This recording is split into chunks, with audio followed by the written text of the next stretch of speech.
La toute première chose quand les parents viennent nous voir avec leur enfant et une plainte autour des troubles du sommeil, c'est de revoir avec tous ensemble finalement les rythmes, l'organisation du sommeil et de comment ça se passe en soirée. À partir du moment où l'enfant rentre à la maison ou au plus tard en tout cas à partir du repas du soir, qu'est-ce qui se passe en soirée, comment ça s'organise, qu'est-ce que fait l'enfant, qu'est-ce que vous proposez à l'enfant jusqu'au sommeil. Et ce qu'on va essayer de voir ensemble avec les parents, c'est est-ce que, premièrement, déjà, tout ce qui est un peu organisateur du sommeil, organisateur du temps, est utilisé de manière le plus avantageuse possible par rapport au sommeil. C'est-à-dire, est-ce que en soirée, à un moment, il y a rien qu'au niveau de la luminosité, est-ce qu'il y a une baisse de luminosité possible? Donc, ça va toucher à la question assez sensible des écrans. Deuxièmement, est-ce que l'activité physique, est-ce qu'on arrive à finalement un peu avoir une phase où l'activité physique est cognitive, donc tout ce qui est un peu excitation va pouvoir s'apaiser. Donc là, on va devoir réfléchir à tout ce qui peut créer de l'angoisse chez les enfants. On va voir le côté alimentaire. Est-ce que l'enfant a, dans la soirée, assez mangé quand même pour pouvoir après avoir une nuit de qualité? Donc, il y a toutes ces choses un peu de base, finalement, qu'on va essayer de revoir. Et c'est ça ce qu'on appelle habituellement l'hygiène de sommeil. L'hygiène de sommeil, c'est un mot qui n'est pas très beau. Aujourd'hui, on parle plutôt des bonnes habitudes de veille de sommeil. On commence par ça avant d'aller dans des approches plus dites comportementales ou beaucoup plus tard, si ça ne fonctionne pas, pharmacologiques. Après cette première étape de bon comportement de sommeil, on essaie avec les parents d'instaurer des rituels dans l'organisation de la mise au lit. Et alors, en fonction de l'âge de l'enfant, du niveau de développement, on peut s'aider aussi de pictogrammes, et ça, c'est vraiment à construire de façon individuelle avec les parents. Bah, moi, c'est effectivement quelque chose que j'avais fait. J'avais fait un bel emploi du temps avec des photos, et c'est vrai qu'on était rentré dans une routine qui était voilà très très structurée et peut-être aidante. Donc voilà, le bain, le pyjama, le dîner. Qu'est-ce qu'il y avait après, les dents, une histoire au lit. Enfin, c'était vraiment le rituel classique. Et tout allait assez bien pendant ce rituel. Et en fait, c'était une fois que ma fille était vraiment dans son lit, que après ça dérapait. Que ce soit la mise en place des bons comportements de sommeil et ensuite la routine, chez l'enfant à développement typique, dans 80%, ça améliore les troubles du sommeil. Ce qui, très vite, et ce qui n'est pas le cas chez l'enfant porteur de TSA. Et ça, c'est là-dessus où peut-être il faut aussi insister parce que on dit bon, c'est un problème éducatif, c'est différent l'enfant avec TSA. Ce qui me paraît très important avant qu'on parle vraiment des astuces et ce qu'on met en place, quel est l'objectif et pour qui, en fait? Est-ce que l'enfant a des répercussions? Donc, il faut absolument changer quelque chose parce que l'enfant ne va pas bien la journée, l'enfant ne va pas bien la nuit. Est-ce que les parents, et c'est aussi valable, ne vont pas bien en soirée, ne vont pas bien la nuit? Ou est-ce que c'est parfois imposé un peu par les grands-parents qui disent que ça ne va pas comme ça? Parfois, par exemple, les parents, du coup, la seule solution qu'ils ont trouvée, c'est le co-sleeping, comme on dit, c'est-à-dire ils dorment ensemble avec l'enfant. Si ça gêne les parents, si ça gêne l'enfant, évidemment, ça va être l'objectif de la thérapie. Si actuellement c'est la seule chose qui fonctionne et c'est juste parce que les parents sont culpabilisés de le faire qu'ils veulent absolument le changer, parfois on peut dire aussi, bon, là c'est ça ce qui fonctionne. Peut-être donnez-vous une pause vous-même. Pendant 2 mois, vous acceptez que c'est comme ça. Vous dormez avec l'enfant, finalement ça se passe pas si mal que ça, et une fois que tout le monde sent qu'ils ont à nouveau de l'énergie pour faire un nouveau projet, là on va peut-être entrer dans une autre phase où on fait un projet autour de ça. Comme Stéphanie, j'ai mis en place les emplois du temps bien rythmés avant le sommeil. En fait, nous, on a plutôt travaillé sur le sensoriel, c'est-à-dire à bien voir comment elle exprimait ses besoins, effectivement, d'être plutôt dans un cocon. Donc, par exemple, elle a dormi pendant quelques années, et pas si mal que ça, dans une tente igloo. Donc, vous savez, les tentes, voilà, qu'on installe dans sa chambre, où on glissait le matelas, et donc c'était bien circonscrit. Et puis aussi, on a beaucoup vu qu'elle aimait des espaces assez Monaco, c'est-à-dire où il n'y a pas trop de stimulation. Et petit à petit, on la voyait pousser ses affaires, les mettre dans le placard. Enfin bon, on a petit à petit vidé la chambre, et aujourd'hui, elle n'a plus qu'un matelas dans sa chambre. Et même dans la journée, elle doit retirer son matelas de la chambre parce que c'est pas le moment de dormir. Ce qui avait marché en tout cas pour mon fils aussi, c'était un peu l'exploration des autres troubles qui peuvent être associés à l'autisme, parfois comme les troubles digestifs. Quand on a amélioré tout ça, le sommeil s'est aussi amélioré. Je pense qu'il faut aussi essayer d'explorer un peu tous les autres troubles somatiques qui sont pas faciles à voir non plus, parce que c'est vrai que ce reflux, on l'a un peu, je dirais, exploré par hasard en disant on va essayer ça, c'est peut-être pour ça qu'il dort pas bien. Moi, dans les choses que j'avais essayées, j'avais l'impression donc qu'il y avait beaucoup d'angoisse liée à la nuit, puisqu'il y avait eu donc c'est des épisodes de terreur nocturne assez forts. Donc j'avais essayé de travailler le côté nuit, obscurité. Donc on avait fait beaucoup de jeux avec des jeux lumineux en fait dans le noir, voilà. Dans sa chambre, alors dans la journée pour le coup, mais pour essayer de faire baisser ce que moi je pensais être une peur de l'obscurité. Je sais pas s'il faut le conseiller, alors c'était des bons moments, donc c'était plutôt sympa. Mais là aujourd'hui, ma fille a 13 ans, elle ne supporte plus quand il y a de la lumière dans le couloir. Alors que je l'ai fait dormir pendant des années avec des magnifiques veilleuses Barba Papa de tout type, et que je m'acharnais à mettre une veilleuse pour donc diminuer cette angoisse en tout cas ce que je pensais être de l'angoisse. Je me dis que je me suis sûrement trompée en allant dans cette piste de la veilleuse par exemple, c'était pas la bonne solution. Mais ça, c'est aussi quelque chose, je pense, qui fait partie. On essaye, on teste, on tâtonne. Ce que j'ai trouvé compliqué aussi, c'est au-delà de gérer l'endormissement, c'est comment gérer ces réveils nocturnes qui sont très longs. Parce que là, du coup, on est un peu moins, évidemment, sur un rituel. Enfin, on a un peu moins de solutions. Et en plus, on est aussi beaucoup moins disponible. Quand vous êtes réveillé entre 1h et 3h du matin, comment on fait, comment on gère? Et c'est là où moi j'ai trouvé qu'il y avait les plus grands moments de solitude, et là où on était le plus démunis sur comment on gère ces moments-là. Oui, tout à fait. Et ça c'est compliqué, parce que vous le dites élégamment, on est moins disponible au milieu de la nuit, mais c'est vrai que beaucoup de parents peuvent en dire qu'ils ont des mouvements presque un peu agressifs, violents vers leur enfant, parce qu'ils sont tellement eux-mêmes dans une souffrance et dans une privation de sommeil. Et ce n'est pas là qu'on va faire la super thérapie cognitivo-comportementale de pointe, au milieu de la nuit. C'est vraiment pas le moment pour. Donc là, il faut trouver des choses effectivement assez simples pour sécuriser l'enfant souvent, parce que une inquiétude peut être que l'enfant se met en danger parce qu'il est longtemps réveillé. Donc le parent souvent reste avec l'enfant complètement réveillé. Si on ne trouve pas de solution pour le sommeil, alors souvent on en trouve, mais à ce moment-là, une approche peut être tout simplement de sécuriser l'enfant de sorte qu'il peut être réveillé sans se faire du mal ou mettre quelqu'un en danger, par exemple, au milieu de la nuit. Peut-être dans une situation assez extrême, c'était un enfant effectivement avec un trouble du spectre de l'autisme, aussi une déficience intellectuelle, une mutation génétique associée à épilepsie sévère, etc. Une solution qu'on a trouvée finalement, alors on avait largement amélioré le sommeil avec aussi les traitements, etc. Mais c'était un lit à barreaux taille adulte. À partir du moment où c'est arrivé, l'enfant se sentait parfaitement sécurisé, a aussi beaucoup mieux dormi, et les parents surtout ont beaucoup mieux dormi, parce que même si l'enfant se réveillait la nuit, il ne mangeait plus le liquide vaisselle, etc., etc. Oui, alors je ne sais pas si c'est politiquement correct de le dire, mais comme moi, en fait, on avait un crochet, vous savez, comme pour les portes, on entrebâille. C'est vrai qu'on a installé ça. et ça a pas mal marché.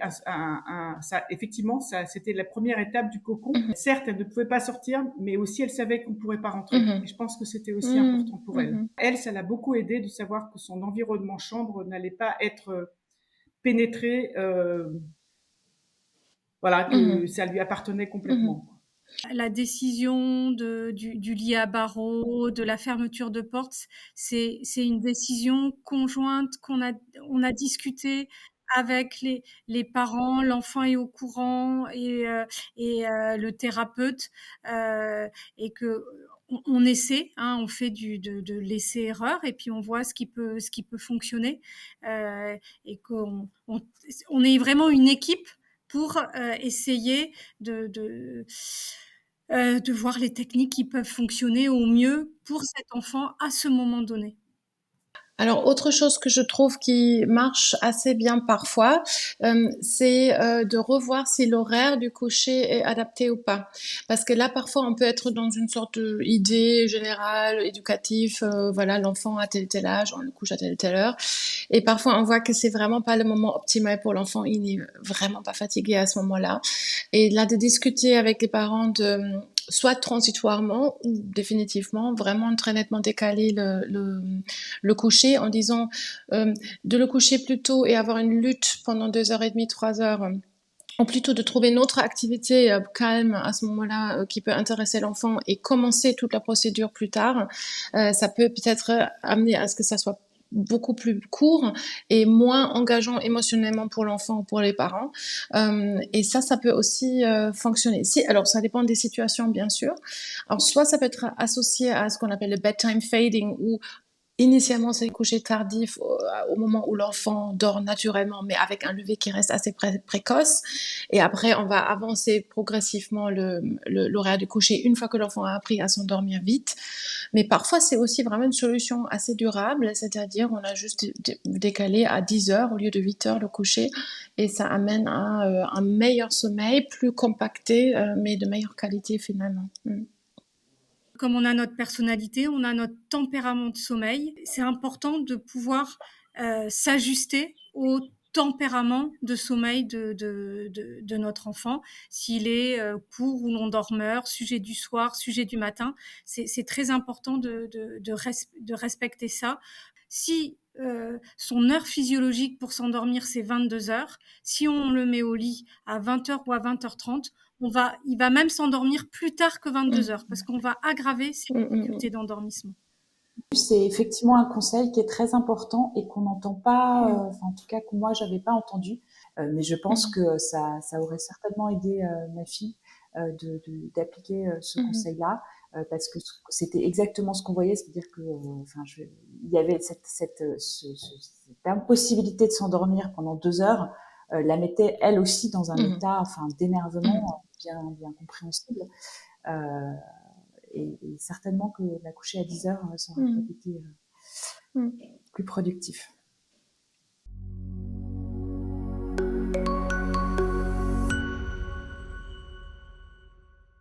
La première chose à faire, c'est d'observer son enfant, en fait, tout simplement. Qu'est-ce qui se passe la journée, qu'est-ce qui se passe la nuit, à quelle heure est-ce que l'enfant montre des signes de fatigue, etc., etc. Et je pense que ça donne beaucoup d'idées déjà, parce que pour chaque enfant, c'est différent. On a besoin que les parents nous racontent comment ça se passe. Et là, on essaie d'émettre des hypothèses et puis on peut essayer de proposer des stratégies. Je pense que le premier conseil, c'est d'en parler avec les professionnels, quels qu'ils soient, qui accompagnent. C'est-à-dire que souvent, nos enfants présentent des problèmes divers et variés et que celui-là, qui reste quand même dans la sphère assez intime, en fait, n'est pas forcément le premier dont on parle. Ni aux accompagnateurs éducatifs, pas forcément aux médecins, voilà, parce que y a tellement d'autres sujets qui sont sur la table que on se dit bon ça c'est mon problème. Il faut parler du sommeil, même si on considère pas comme un problème. J'aurais même le même conseil que Sophie, c'est d'en parler parce que c'est quelque chose dont on parle pas forcément parce qu'effectivement c'est de l'intime. Je pense qu'on a aussi parfois un peu de culpabilité aussi de pas réussir à bien le gérer et peut-être pas aussi une idée objective effectivement de ce que c'est, parce que je pense qu'on s'adapte, hein, mine de rien, et que finalement on change un peu nos habitudes, nos vies, nos habitudes de sommeil, et parfois on réalise même plus à quel point ça nous impacte. Et je pense que parfois plus on en entend parler et plus on culpabilise aussi parfois, parce que quand on nous dit bon, voilà, ça peut impacter le développement de votre enfant, on est oh là là, mais voilà, on fait des choses, on l'aide pas, ça empire les choses, etc. Et c'est assez compliqué de l'aborder de manière voilà, honnête, franche, parce que voilà, il y a plein d'émotions, plein de sentiments, plein de choses qui sont mêlées à tout ça. Et je pense que le sommeil Mais ça, pose vraiment la question de la parentalité. En fait, ça se concentre. C'est là qu'on se sent le plus attaqué, probablement parce que c'est de l'ordre de l'intime. Je pense que c'est un sujet effectivement très sensible. Mais si je dois dire rien que le pourcentage de parents qui ne dorment pas ensemble, qui ont un enfant avec autisme, est juste beaucoup plus élevé que d'autres enfants que je suis pour d'autres difficultés. Et c'est témoin de ça, de cette réorganisation qui a dû y avoir à un moment la nuit pour que soit l'un soit l'autre un peu plus de sommeil. Et c'est très important. Et rien que ça, en fait, si on prend, c'est une question qu'on ne pose pas, mais si on la pose une fois, c'est vraiment frappant. Dans un couple, c'est compliqué de se dire on dort plus ensemble, après tout le monde va s'imaginer je ne sais quoi, et que là, si c'est voilà, on décide ça ensemble, c'est une stratégie, mais à un moment donné, pour que on arrive à mieux fonctionner. Bon, il y a l'importance donc de déculpabiliser les parents. On en a souvent parlé, et c'est fondamental. L'importance, oui, d'aborder certains sujets tabous. Effectivement, le fait de ne plus dormir ensemble au sein d'un couple. Enfin, nous, on s'est réparti la tâche avec mon mari, et encore pas de façon équitable. Dans ce registre-là, j'aimerais bien vraiment lancer un appel quand même aux pères de s'impliquer fortement, que ça soit comme Stéphanie Biolac a dit, une décision de couple à chaque moment. Qu'est-ce qu'on souhaite faire? On peut être dans une partage de tâches et parfois ça va être nécessaire, et parfois ça va être nécessaire aussi que ça soit la maman qui assure en première ligne un certain temps parce que l'organisation familiale veut ça, mais la décision doit être prise conjointement, et c'est pas toujours les mamans qui doivent vraiment être celles qui analysent, qui décident, qui font en sorte que ça se passe le mieux possible pour la famille. Donc l'implication des pères, ça va être un tel soulagement pour les mères, et de se dire on n'est pas toute seule face à cette situation. Ça me paraît très important.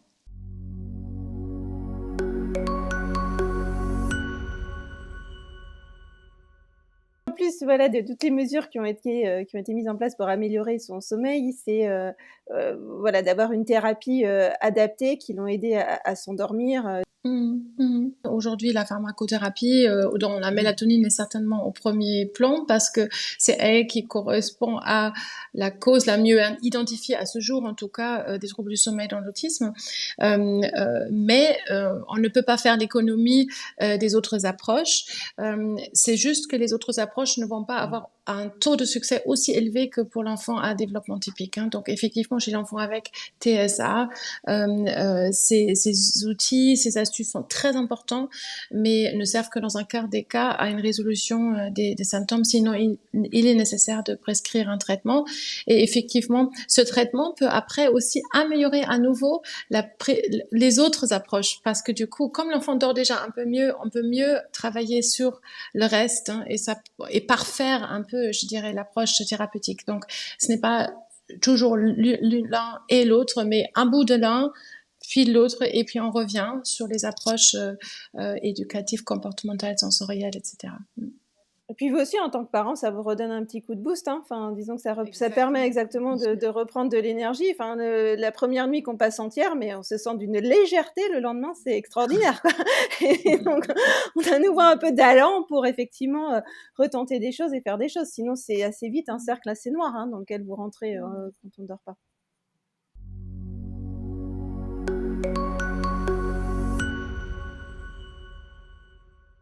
Il y a des sites de qualité où on peut trouver des informations fiables et éventuellement aussi des brochures qui permettent juste de voir est-ce que ça me concerne, est-ce que ça ne me concerne pas, une sorte de checklist que les parents peuvent vérifier un peu, est-ce que là-dedans ils peuvent trouver des petites pistes.